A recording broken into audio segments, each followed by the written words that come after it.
What's going on, Falcon fan? This is your boy Ricondo. Come back at you with another video. And guys, it is official. The Atlanta Falcons have hired the former head coach from the Cleveland Browns, Kevin Stefanski. Like I said, they moved up the date to trying to cut him off from meeting with the Tennessee Titans tomorrow. And from all the information that was coming out that if he, sold those guys tonight, that he probably was going to be the next coach for the Atlanta Falcons. Um, I know we have a lot of mixed emotions out the fan base, but I really believe that Atlanta Falcons did their due diligence on this search. They interviewed 10 coaches, all types of coaches. We go look at the number of coaches they interviewed. Well, a lot of defensive coaches. No, the word on the street, Arthur Blank wanted somebody with experience, and once John Harbaugh went off the table, Greg Stefanski was the next guy on the table, right? This is a guy that had two head coaches of the years, um, took that Cleveland franchise when it was desolate to the playoffs twice, right? The last two seasons, we still gonna have to look at that and look at the enigma that was. Um, to try to explain what really happened in those last two seasons. But if you look at his tenure, once that Deshaun Watson trade was made, right? They gave up three first round picks in that trade, and when you do that, you're expected to win, right? Because you give away all your future draft capital and trying to build a team, you expect to take the team that you have and do something with it. And unfortunately, Deshaun Watson just didn't, give the return on investment like they expected.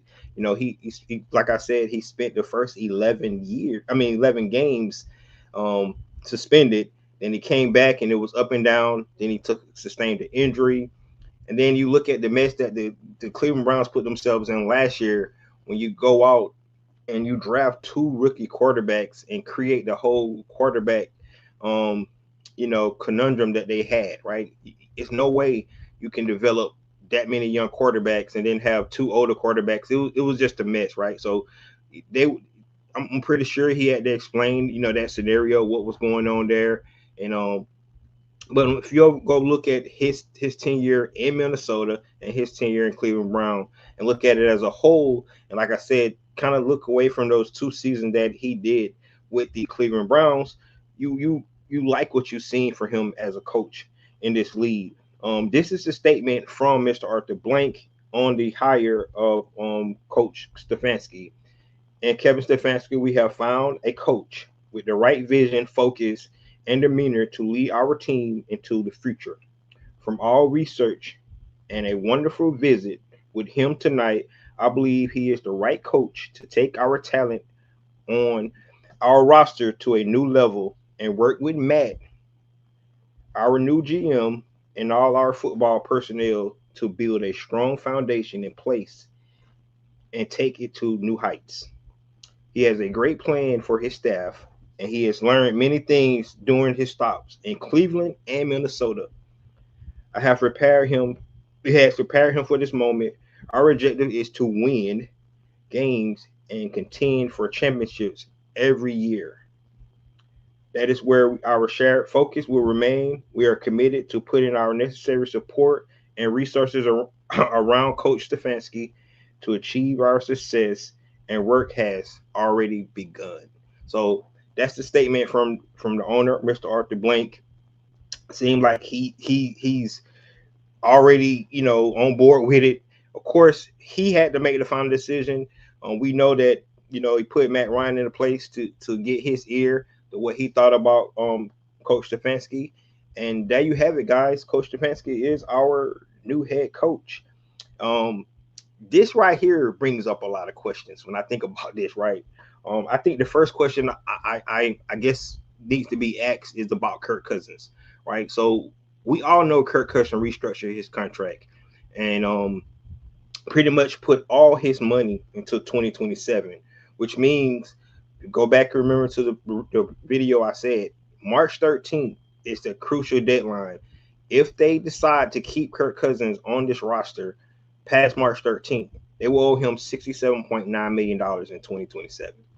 which means I just don't anticipate him playing on that contract. Now they can actually restructure another deal with him to lower that number in 2027. They can do that, but for all intents and purposes, I think they're going to move on from Kirk Cousins. However, if you look at the relationship and the good success that Kevin Stefanski had with Kirk Cousins in Minnesota, you would seem that would be a good fit. Especially, we don't know the status of Michael Penix going into next season, and will he be ready to go by game one, right? So, whatever decision that they do make, they have to find a veteran quarterback to come in to fill in for Michael Penix Jr. until he's healthy to go. So that's one of the things you think about, right? The question is going to be who's going to be his offensive coordinator. Right now, it sounds like Tommy Reese is going to come over with him and be his offensive coordinator. You kind of like what you saw what Tommy Reese was doing with the young quarterbacks that he had in Cleveland. Um, you know, like I said, I can't explain what happened with that whole quarterback situation. I thought it was a mess. I thought that bringing in having two veteran quarterbacks and Kenny Pickett and the old head there, I just thought that it didn't give those young guys opportunities to develop. Right now, to my knowledge, they did have like a developmental session with those guys on the side and things like that. But you know, what happened? Okay, so what I'm saying is, I just don't know about the the um the quarterback conundrum that they had and I think that's where everybody hesitation is when they're looking at the higher grade Stefanski because what happened in the last two seasons where he went 8-26, and that's inexcusable, right? So when you come in like we just got rid of a coach that was losing, then you bring in a coach that lost his last two seasons, but for whatever reason he was able to sell the you know this group in the leadership in the Atlanta Falcons that he's the right man for this new job to take on this talent that the Atlanta Falcons is going to embark. So we know the rumors out. Tommy Reese is coming. Wouldn't it be his offensive coordinator? Um, the question is, we haven't heard about his defensive coordinator. We knew that from reports that he was willing, to keep Jeff Ulbrich on, and if he do that, I think that would smooth over with some of the fan base that don't want him because they like the way our defense is playing. And going into the second year up on the Jeff Ulbrich, their defense, you would hope you would see some even more improvements with that. So that's something to look for and look forward to. Let's get to some of the comments though. So we go. Um, Eddie said Stefanski is a good coach and keep coaches around him and develops as well. We'll see. Um, he said Reese is expected to be his new offensive coordinator, and hopefully he can help develop Michael Penix there. T. Terry says, Ricondo, I just said yesterday that Matt Ryan homeboy from Philadelphia area, they grew up together in the same neighborhood. Oh, I did not know they grew up in the same neighborhood. I knew they were both from Philadelphia. And I'm gonna tell you this, man. I didn't know Kevin Stefanski was only 43 years old. I thought he was older than that. He looked old, man. To be honest with you, those years in Cleveland hasn't done justice to him at all. But he's only 43, so that's let you know that he's not real old. Um, he can have some room to develop a little bit more. That would be great for him. So we'll see what happens with that. But you know, he's here. He's our guy. Let's see here. Um, Sanders made the Browns a clown show, right? So I don't want to put all the all it on Sanders because he's a rookie quarterback.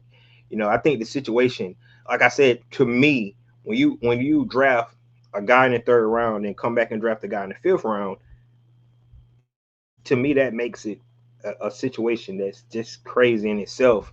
And then all the smoke around the young quarterback in Sanders anyway is the fact that a lot of people had him slated to go early in the draft, right?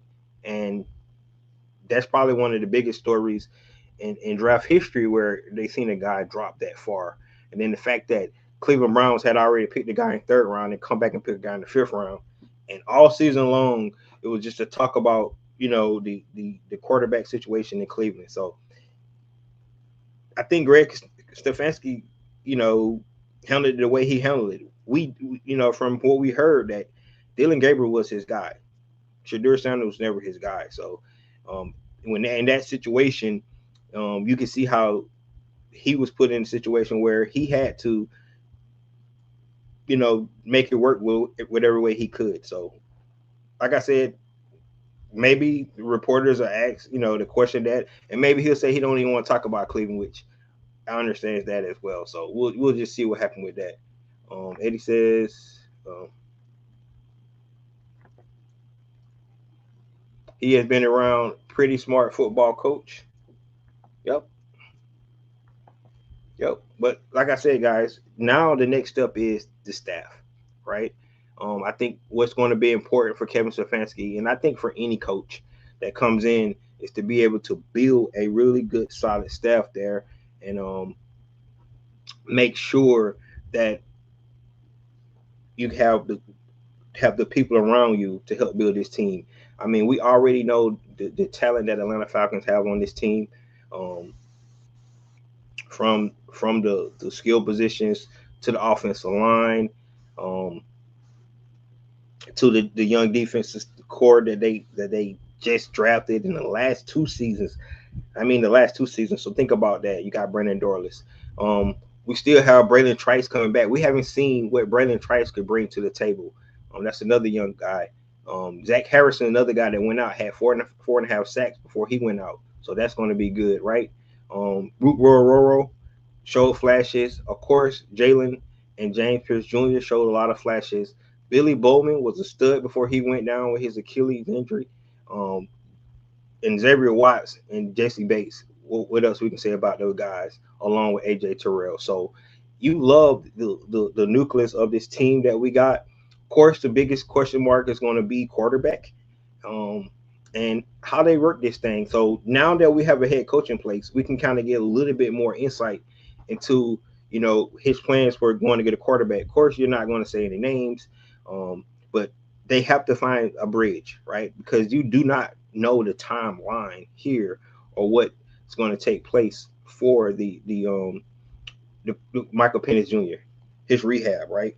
He went down after week 8, right? I think he went down after week 8. So if you look at that, I think that 9-month timeline, I put him around the end of July, that's before training camp.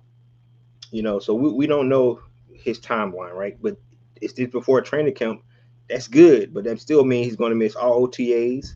He's going to miss all mini camps and all that stuff, and so he's not going to be ready, to be on the field, if anything, until sometime in training camp.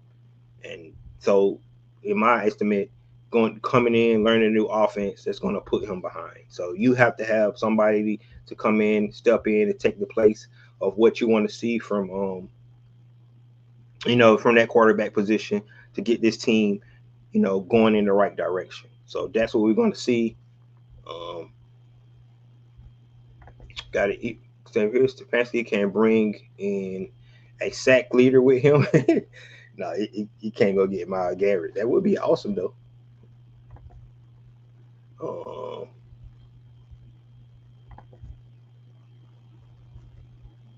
All I can think of how he dealt with Shadur, and that's what. And that's, like I said, that's what a lot of the fan base is talking about, right? But you don't look past that, because that's what when I'm doing, I'm looking past any situations you had with the other organization, right? That's what you got to do, um, and see how this new thing is going to go. I look at the resume. I look at his philosophy, his scheme. That's what you want to take from it.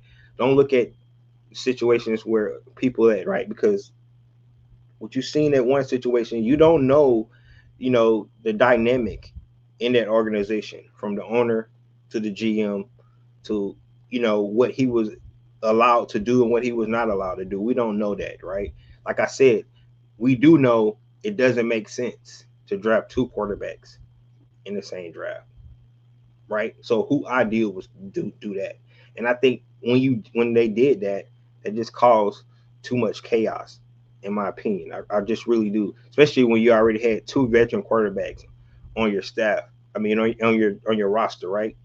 And then not alone, you had Deshaun Watson on your roster as well. So Kenny Pickett, um, you got him, you got Joe Flacco, who's in his 40s. You got Deshaun Watson's who's recovering. Then you bring in two more quarterbacks into the room. That was I don't know what else we thought was going to happen when they had to create a chaos like that. So um, you got to look past that situation right now. I think if the Atlanta Falcons just went out and hired Kevin Stefanski right off the bat, you would think they didn't do their due diligence. They didn't take their time. They didn't follow through the process that they had laid out. Trying to find the right man for the job. But in this case, the fact that they went through 10 coaches, they brought in two consultant agencies to go through and look at these guys' resumes and break it down. They had a good interview with him today, and from all that, they decided that he was the right man for the job. Arthur Blank clean house. He brought in Matt Ryan, a guy that knows about football. And so for me, I'm going to take it to hopefully that having Matt Ryan there, he understands football, he understands Coach Stefanski philosophies, and they believe that they got the right man for the job. So that's the way I'm looking at it, and let's see how we move forward with this. Um, He runs a three tight end set, so Pitts is going to be here. That's going to be interesting as well. What they're going to do with Kyle Pitts, right? Kyle Pitts is a free agent. Will they franchise tag him? Right? Um, what would his asking price be? I think they need to keep Kyle Pitts. I really do. That's just my opinion. I know a lot of people feel like um, some team gonna come offer him a lot of money. You look at somebody like Tennessee Titans, got $100 million to play with.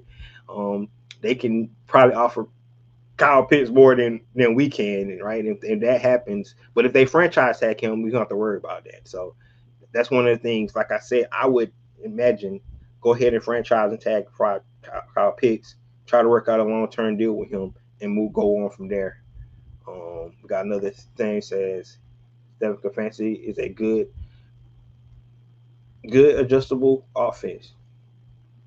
Yeah, I mean, you guys can say what you want to say, but his offense, he does have a good offensive scheme. He really do. He really does. I mean, go look at what he was able to do. Like I said, the years with Nick Chubb, that running game. He's all about running game. What I really like is the ability to be up on the center and utilize play action pass. That's one thing we did not see with Zach Robinson. A lot of shotgun until the second half of the season when Kirk Cousins got it. For some reason, he decided to go up on the shotgun a whole lot. I mean, go up on the center a whole lot. And I don't know why he was afraid to do that with Michael Penix. Michael Penix can run the offense up on the center. Let's go back and look at his college tape. He was not in shotgun all the time. He was able to get up under center, so it wouldn't be something foreign to Michael Penix Jr. to play up on the center. So so I do like that. I think playing up on the center really helps your run game, and I definitely know it helps your play action pass a lot, right? And the ability to Michael Penix with his arm talent that he has, I think that'll work really well with what Kevin Stefanski can bring to the table. Snake says, for several years he made miracles happen with subpar teams. Exactly. I mean, especially think about it. Like I said, you give up 3 first-round picks, right? You're trying to build a team with with with with later round picks and things like that, right? And then he did have talent. Now, don't get me wrong. On the defense side of the ball, that was a really talented defense, right? I mean, you had, like you said, the sack leader over there. You had a two really good solid cornerbacks. You had a couple of good safeties, and they drafted really well this past season. With their draft class. But for the most part, you are correct. It will team building was a little shaky over there, how they was trying to build that team. So that's one of the things we definitely got to look at. Um, he's bringing chaos and disaster with him, and our record falls below our record this year. Matt will be labeled as a failure in his first year. So, like I said, that's looking to me. That's just being, you don't know what's going to happen, right? This is one of the things um, that some people have to think about, right? Because when you don't get what you want, you just start saying it's not going to work. And at this point in time, we don't know if it's going to work or not. I think we need to let it play out and see what happens. Like I said, I think the next important step for Kevin Stefanski is his staff, right? See the staff he assembles and see if it seems like he really have a grasp on how he's going to be able to build this team, right? Listen to Mr. Blank, his his his his focus, his vision, his plans. They like what they heard, right? And who are we to tell guys that interview the guy for hours that they didn't he don't have what it takes, right? I mean, we looking at guys, and I know so many people wanted Clint Kubiak, right? But Clint Kubiak is a good offensive coordinator. We don't know if he's going to be a good head coach. We don't know that, right? We just don't know if he's going to be a good head coach, and that's just the truth of the matter. We don't know that. Um, His bread and butter is power offense with good O line and running backs. Yes, so that's another question. You talk about the O line. Um, will he make adjustments on the O line? Right. This O line has been solid for years, but his running. I don't know if how much wide zone he run. Does he run more gap? Right. That's going to be something to find out. I mean, either way, Bijan be able to do both. If you go back to Texas, I think Bijan ran a little bit more gap scheme instead of wide zone. Of course, since he been in Atlanta, he been running a little bit more wide zone. But if he falls up under the same tree as the Shanahans, he will be able to do that wide zone scheme. So, and with that being said, Dwayne Leffert, our offensive line coach, um, will he be retained? That'll be another question that we'll have to find out. If Dwayne Leffert going to stick here with the offensive line. He's been here through two coaching changes already, and the offensive line being solid. He was here with Arthur Smith was here. He was here with Raheem Morris who here. Will he be here when Kevin Stefanski start to assemble his staff? So that's going to be something that we'll definitely have to see. Um, and he says, for me personally, I made the right call on the season coach based on what there was out there to win and compete now, right? So for me, because of the uncertainty of the quarterback position, I'm not putting so much stress on to compete now. Just me. Like I think we need to see Michael Penix develop first, and then once you do that, I think they have the talent to compete now, and especially in the NFC South. However, if you look at the Atlanta Falcons schedule for 2026, it's not easy. It's a tough schedule. So the NFC South is going to be in some dog fights this year for sure. And to that point, I do agree having a veteran guy to come in to be able to right the ship in some of these tougher games that the Atlanta Falcons are going to be playing this year is going to be really, really interesting. When you talk about the defense coordinator position, right? It's going to be interesting if they decide to keep Jeff Ulbrich, but if not, and if Jim Schwartz do not get a head coaching jobs, will he be willing to come over to the Atlanta Falcons and take over um, that role here with the Atlanta Falcons? If he does, I do really like Jim Schwartz and the way he put his teams together. It'd be interesting to see how, because sometimes when you bring in defenses, it's about the personnel you have. Atlanta Falcons have a light defensive line.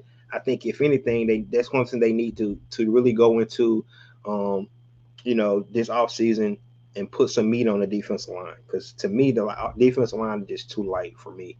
I don't like the way it looks, especially when being able to stop the run game. That's what one that, to me, if you look at the defense, that's where they fell short at, being able to stop the run, because they didn't have no big bodies there. And I think that's something that they definitely need to work on to make sure they get some big bodies. So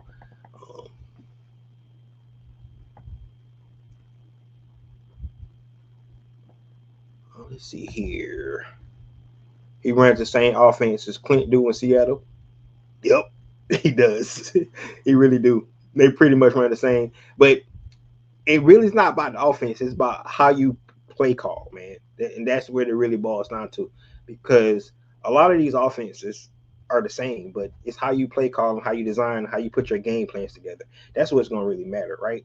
And because you're going against the opposing defenses, and you got to have a solid game plan to put together to to counteract what they're doing. And if you're not able to do that, it don't matter if you can have the best offense in the world, but if you don't know how to put a game plan together and script your game plan the right way, it's not going to work for you. Um, Stefanski won't be wearing capri pants. Oh man, let's see here. We got, especially for the players and talent in Atlanta have now build on it, develop, the Falcons can potentially go deep in the playoffs for next season. I like your optimism. I really do. Ricondo, who's the DC for the Browns?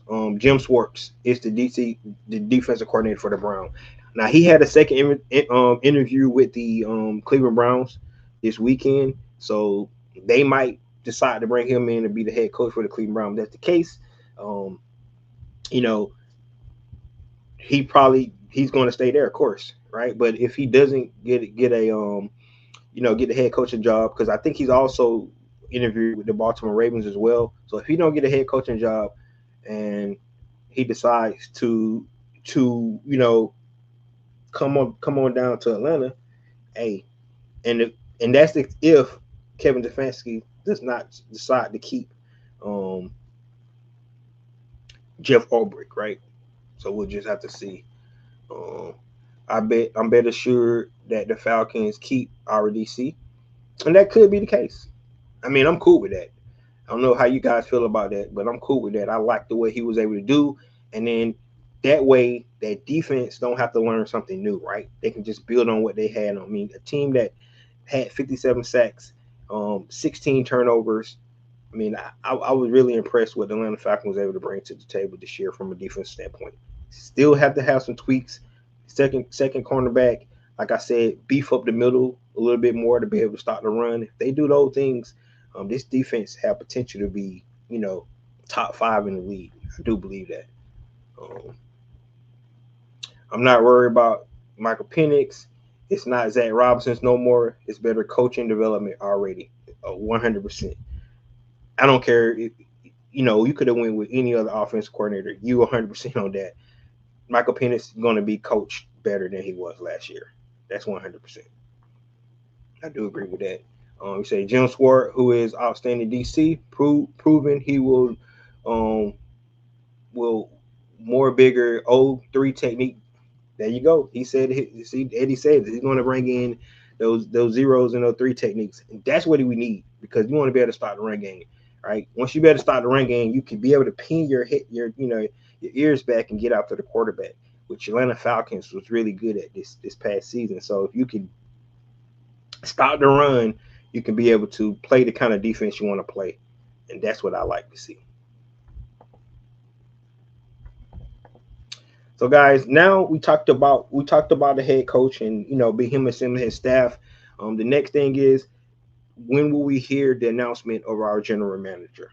Right now, I talked about Josh Williams potentially being the GM for the Atlanta Falcons. The question is, what's the score right now? It's 34-6. So if it is Josh Williams, we can probably hear that tomorrow. Right now, the question: does Kevin Stefanski, have any that same vision with Josh Williams? Because you have to be able to have that, right? They kind of said they was trying to do this concurrently, but right now they already made the coach, to hire the head coach. Now, a lot of people think it might be Ian Cunningham, and if it's going to be Ian Cunningham, he does not play until tomorrow. So whatever the outcome of that game, we might be waiting, a while to hear from the general manager spot if it's not Josh Williams. it seems like Josh Williams will be free after tonight, 34-6, and it's the third quarter going to the fourth quarter. So um, we'll definitely be able to bring him on down the road if they have decided that's the guy they want to be come in to run the which in my opinion, that GM hire is the most important part around this time of the year, especially this time of the year. Like I said, 2 weeks after the the Super Bowl is the combine.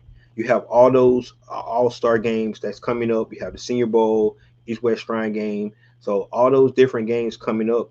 Um, it's going to really be important to see what this new GM is going to be able to get together, because he's got to hit the ground running, man. They got to, like I said, they got to do a quick, real thorough overhaul of this roster and make sure that they can identify the deficiencies that they got. They got to look at their own free agents and make sure they make a decision on those guys, and they have to make a decision on Kirk Cousins, right? So it's so many things that this new GM has got to decide. So great, we got the head coach hired, but now they need to focus on the general manager spot, get him in here so these guys can really start to build this thing together. That should be what they should be focusing on, and hopefully they can do that. Um, why didn't they hire the GM first? This works better because of the whole timing thing. Most of the GMs that they interviewed is still in the playoffs right now. So you would have to wait. You have to wait, and then if you guys remember the timeline that I went through after this divisional round, right? So they can do a lot of interviews this upcoming week for all these guys, right? You get the head coach because it's eight head coach openings that's already out there. You want to go ahead and get your guy. You don't want to be getting um the third and fourth picks. You want to get your guy. So that's why they was able to go ahead and get their head coach that they wanted right away, because we know that Stefanski was going to see the Titans tomorrow. Maybe they would have went ahead and hired him. Then the Atlanta Falcons be going to the third guy, right? So if this their first choice, you want to go ahead and lock him in. That's why they did that, right? And also, it's no other team need general managers. So the Atlanta Falcons is the only one that needs to hire a general manager. And that being to say, they can take their time because they're not in competition with any other team for a general manager. So they can pick the one they want and be strategic about it.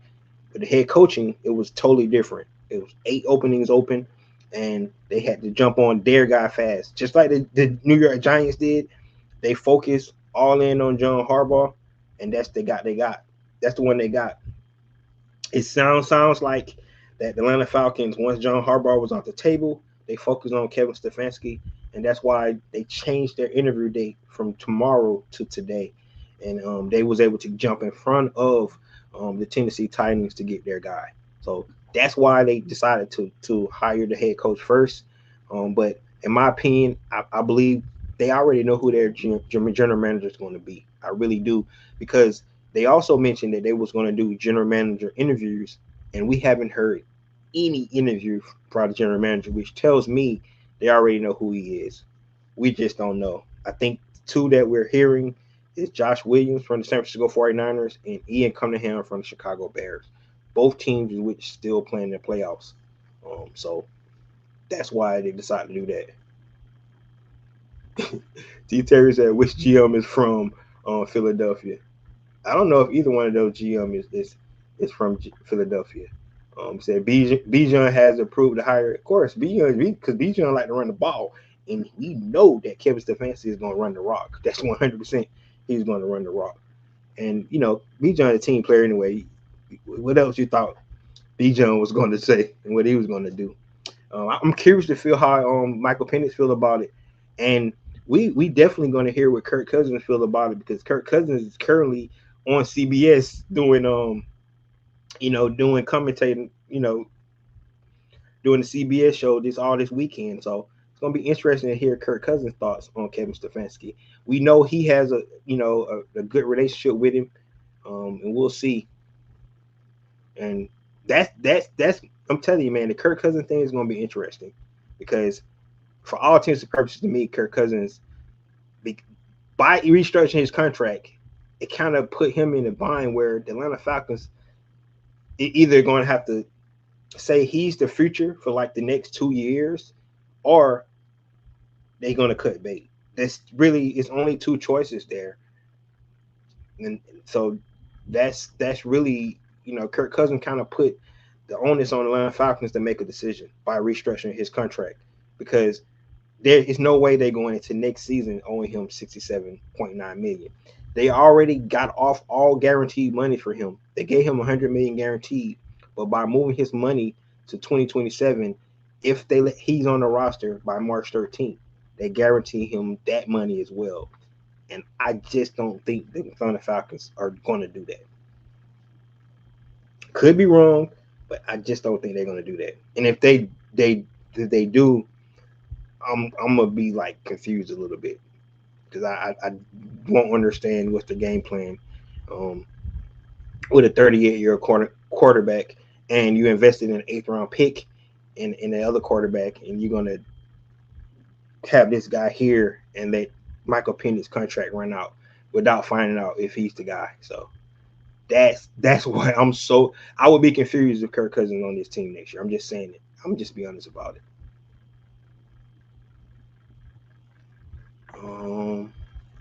Who do you have winning the Super Bowl this year? I don't know, man. That's a toss-up. I'm gonna be honest with you. Okay, the Los Angeles Rams. Just say that. I think Matthew Stafford, the best quarterback left in this playoffs. So I'm just going with the Los Angeles Rams. I'm just going with the quarterback. I'm going with Matthew Stafford. That's who I got winning it all. The Chicago definitely gonna have something to say about that tomorrow. In the cold, because I think they playing a night game, if I'm not mistaken. Yes, they're playing the 6:30 game, so it's gonna be cold in Chicago tomorrow. So that's gonna be a really good game. So I'm rooting for Matthew Stafford. So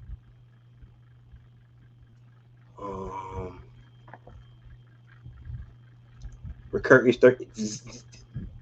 That's my point exactly. He's old, man. He's an old guy. So I agree with you 100%. If he's on the team, I don't know the vision. I'll be confused about the vision. I know that we don't have a quarterback right now, but Kirk Cousins, to me, because of the financial implications, I wouldn't understand it. That's all I'm saying. I'm rooting for Seahawks and the Texans. That would be an interesting Super Bowl. That would be an interesting Super Bowl, the Seahawks and the Texans. It's definitely a toss-up. Who do you got coming out AFC? So AFC. Well, I can tell you this much: if that Texan defense played like it played last weekend, they coming out. That defense was ridiculous, man. The question I have is: it the defense was that good, or was Arthur Smith play calling that bad? I don't know, right? We'll definitely have opportunity to find out tomorrow when they play the Patriots. So that's going to be interesting to see if the defense that good or if Arthur Smith play calling was that bad. I don't know, man. But if the Texans play like they played last weekend, it's going to be something serious to watch out for. Once the GM is hired, the work will begin. Kirk and other player contract. Yeah. Kirk contract already been decided. I'm sorry to tell you that. It's been decided, man. He made that decision. Like I said, Kirk Cousins actually forced Atlanta Falcons to make a decision. That's pretty much what he did. He is not old. Look at Tom Brady, A-Rod, Tessa Reddick. Okay. Don't ever put Kirk Cousins in the same sentence with Tom Brady and Rodgers. No, don't ever do that. Like, both of those guys are league MVPs, won Super Bowls. Kirk Cousins won one playoff game his whole career. I mean, let's be honest. I think they won a playoff game with Kevin Stefanski too, if I'm not mistaken. So, so that's interesting. Um, It says it's going to be the Los Angeles Rams or the Seattle Seahawks. Well, whoever whoever's going to the Super Bowl, they got to go through Seattle in the NFC because Seattle is putting a whooping on the um the San Francisco 49ers right now. And it was over from the first play of the game when Shaheed took that kickoff back, man. Say Stroud is struggling, and New England defense isn't having it. Yeah, man. CJ Stroud, he tried to get that game away last week, 100%, 100%. But man, don't forget, it's not like Drake May is a savvy veteran quarterback. He's a young guy, and that defense started to chump down the way they did Aaron Rodgers. That's all I'm saying, man. But Mike Vrabel was a great coach. I think he'll have a great game plan. And Mike McDaniel is a genius when it comes to calling plays, man. So Josh McDaniel, some say not Mike. Josh McDaniel is a genius to calling plays. So that's going to be really interesting to see. But guys, there you have it. That's a quick reaction of the head coach for Atlanta Falcons. Once we get more details about his staff and things like that, we'll definitely come in and talk about it more. So tune in tomorrow. So once I get more details about the staff and things like that, because we'll get more details coming out about that. What it's going to do with Jeff Ulbrich, guys like Dwayne Leffert, if he's going to be retained as the offensive line coach. But I do imagine a lot of change in staff, right? We already talked about the offensive coordinator potentially being, Tommy Reese coming in. We know we should have a different special team coach, which is going to be really huge for us because our special team was atrocious this year. And guys, you see how important special teams been in the playoffs, right? Field goals and things like that, kickoff and kickoff return. Those things have really played a factor in these playoffs. So don't think special team is not important. I mean, just punts in itself, pinning your opponent back, within the 10-yard line. That's really important in playoff football. So special teams is important. So his hire for special teams coordinator is going to be really, really important, especially the way the Atlanta Falcons special teams played this past season, right? Defensive coordinator, if he decides to keep Ulbrich, that's going to be something to look at, because those two guys never worked together, right? And they have to get on the same page and make sure that Ulbrich understands what Kevin Stefanski wants out of defense. So we'll see. But like my opinion, if Jim Schwartz did not get a job, I think Kevin Stefanski probably would rather have him, up on the helm. So we'll cross that bridge when we get there, but there you have it, guys. Please give me your thoughts on this because I know a lot of people have their reservations about Kevin Stefanski coming in a lot, and I think a lot has more to do with how you feel about how he handled the quarterback situation in Cleveland, vice his actually coaching credentials or how good of a coach he is. So what I'm trying to tell you guys, instead of looking at the situation how it was in Cleveland about the quarterback situation and things like that, look at his resume, look at his coaching credentials, look at and see, does he know how to lead a football team? That's what you need to be looking at, and kind of take your personal feelings out of it, because when you do that, I think you're clouding, was this a good decision or not, right? Only time will tell, right? And this is Matt Ryan's first decision as the president of football, right? To bring in Kevin Stefanski.